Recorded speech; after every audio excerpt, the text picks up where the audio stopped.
What's up, you guys? Welcome back to the show. My name is Marcus, and here today in front of me is the 2020 Genesis G70. Now, this isn't just any G70, it is the 3.3 turbo. It's got a real beefy twin turbo V6 under the hood. It's gonna be a lot of fun, so let's go check it out.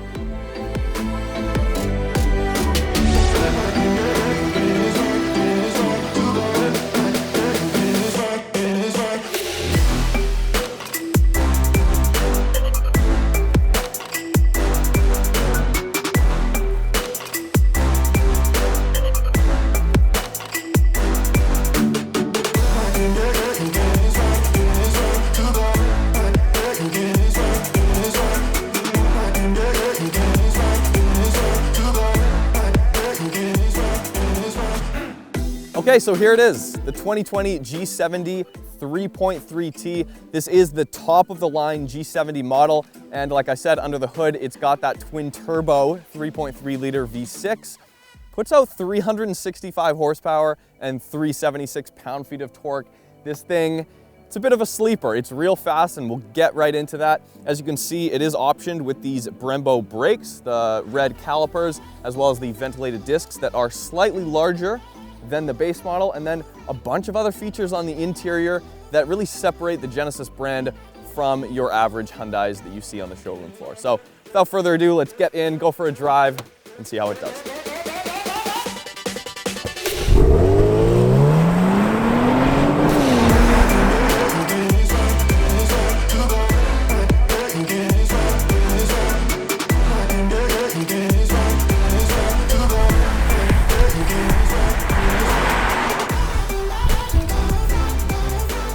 So as I mentioned, this is the 2020 G70. Thank you, Hyundai Canada, for giving us the 3.3T for the week. We have been driving this for an entire week. But here we are, the Genesis 3.3 V6. This thing is such a sleeper, you guys. We drove the Veloster N not too long ago, about a year ago. That thing is awesome. So much fun, so much character, and I think to everybody in the automotive community, when that car came out, it really sparked interest in the Korean automakers finally, and kind of brought them up to the spec of like, hey, this Veloster N can easily compete against all the other hot hatches. And in fact, and I believe it won actually Road and Track's Driver's Car of the Year, which is pretty remarkable. So Hyundai has come a long way, and here in 2020 they have created this new brand, Genesis, which of course is the name of their two-door rear-wheel drive sports coupe. Now, this is definitely not a rear-wheel drive sports coupe, although the 2.0 turbo versions of this car do come in rear-wheel drive if you want to spec that. But this one is all-wheel drive, full-time all-wheel drive. It's got a mechanical LSD in the back. Now, if you do spec the 2.0T base with the automatic, you don't get the LSD. You only get the limited slip if you get the manual 2.0T or this 3.3T, which unfortunately does not come in a manual. So you do have different drive modes, as you would expect in a modern vehicle of this stature, and of course this one, as spec'd, is right around $58,000 Canadian. So it is a bit pricey, especially when you're looking underneath at a Hyundai, and in fact this G70 is based off of the Kia Stinger platform, which we drove that a year and a half ago. That was a great car, really fast car. And this is very similar, albeit much more luxurious on the interior especially. But we'll go through the drive modes here. We can start off in comfort mode. It does have adaptive dampers, so if you switch it, let's say into sport mode, few things happen here as you would expect. And the G70 does things a little bit differently than most other Korean cars. So when you put it in sport, the dampers are effectively stiffened up a little bit. And in fact, some of the higher up models in the Genesis lineup, such as the new G80, will actually scan the road ahead of you and anticipate how much damping force actually needs to be applied for each corner of the car. That's not the case here in the G70. So in sport mode, the suspension stiffens up, as you would expect, albeit not nearly as stiff as some of the German manufacturers, which is not a bad thing. that is a good thing. That's a good thing. If you keep this thing in comfort mode, it's actually comfortable, which you cannot say about some of the AMG products when you leave them in comfort mode. They're not comfortable. They're still very, very stiff, which a lot of people just don't put up with, including myself.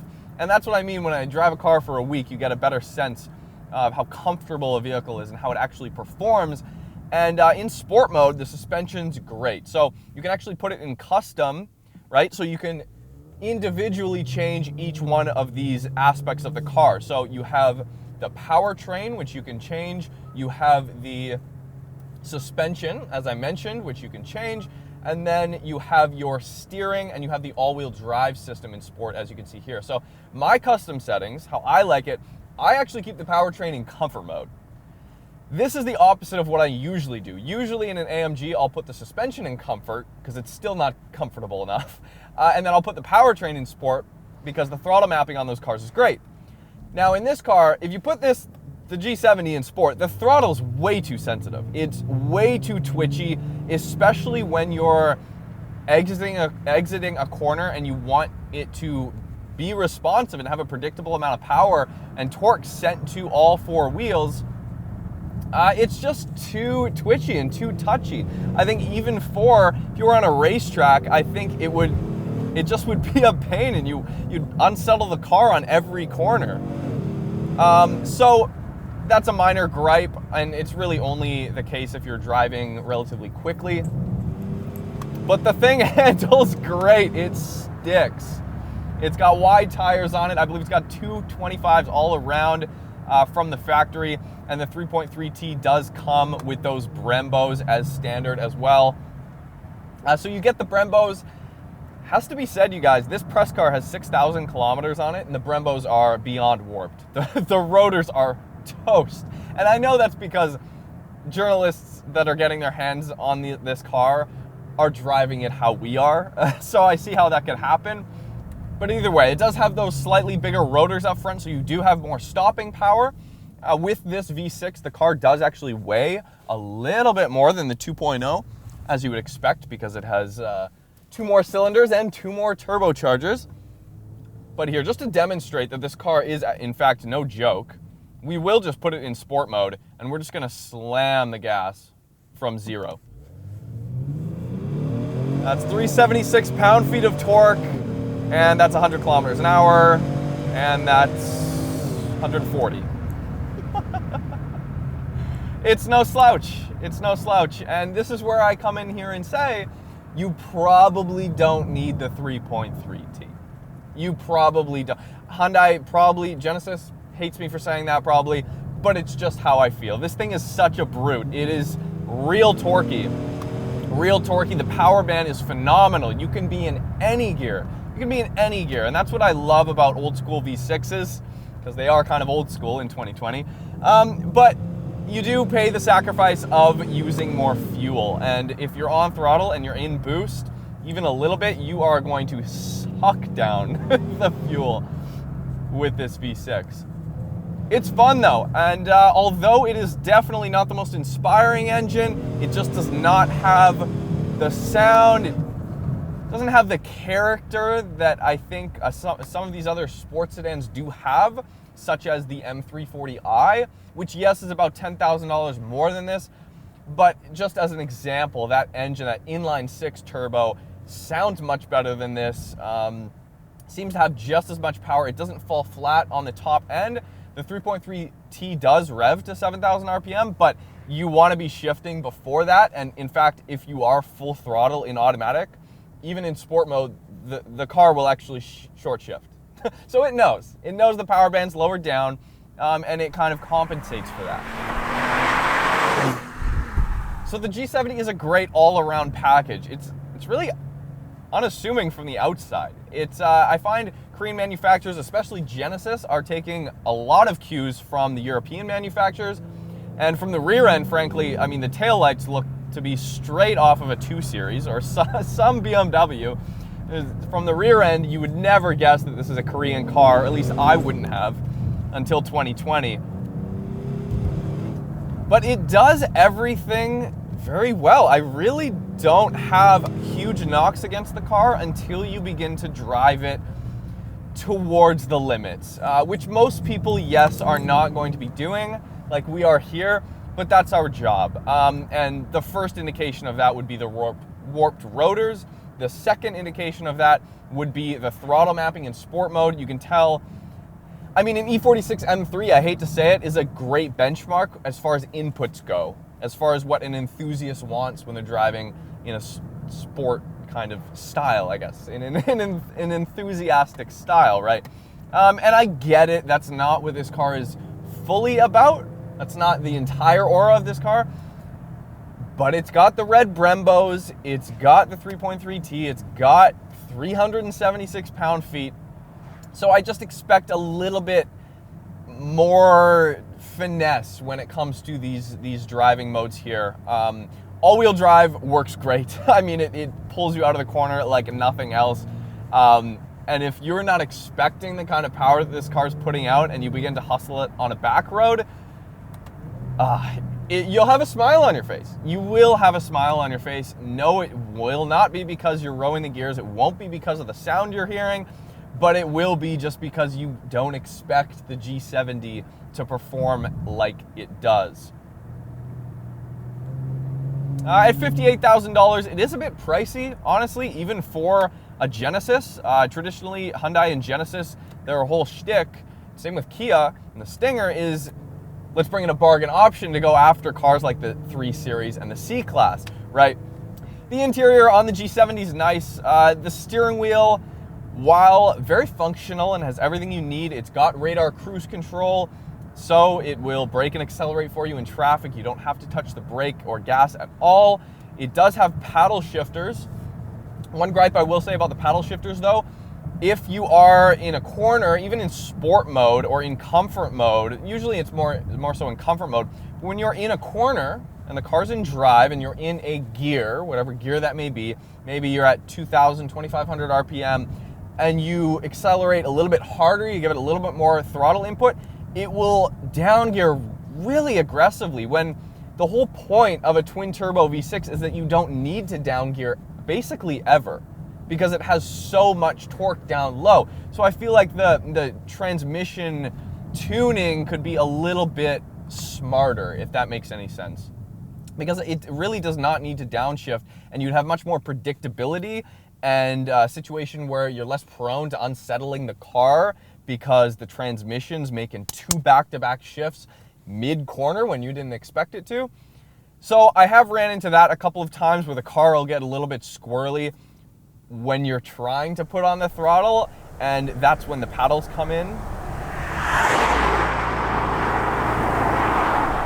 So we actually just got out of the CLA 45 AMG last week, and to put it in context, this is just as quick in a straight line from what I can tell. The horsepower and torque figures are very similar, so it makes sense, but maybe you guys don't know, but the 3.3T Genesis G70, I think, could easily be neck and neck with the CLA 45 AMG product, which is ridiculous to say.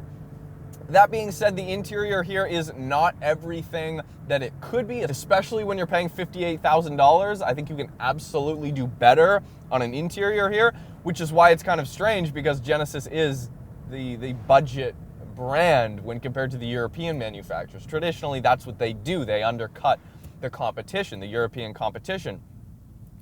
And nowadays, you just can't do that with a screen that's tacked on to the top of the dash here. You can't do that with a gauge cluster that doesn't look modern anymore at all. I mean, this looks like it was out of a 2014 or a 2015 model. They have not updated that gauge cluster yet. The steering wheel's great. Like I was saying, it has all the buttons, everything you need. Perforated leather's good, like the red stitching.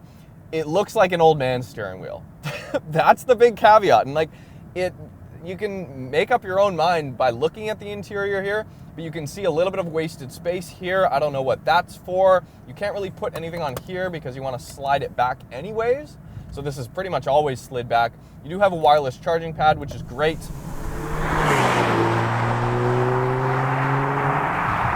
So one really cool thing that Genesis has decided to spec with the 3.3T and the 3.3T only is this variable ratio steering rack. So while the 2.0T has a consistent steering rack ratio, you know, probably just made for daily driving, really comfortable, not much play and not too precise in the steering, just right. But with the 3.3T, it will change depending on the driving habits of the car. Now, in sport mode, it will actually change the ratio of the steering rack and make it tighter and a little bit more responsive if it senses you're in a continuous series of tight corners.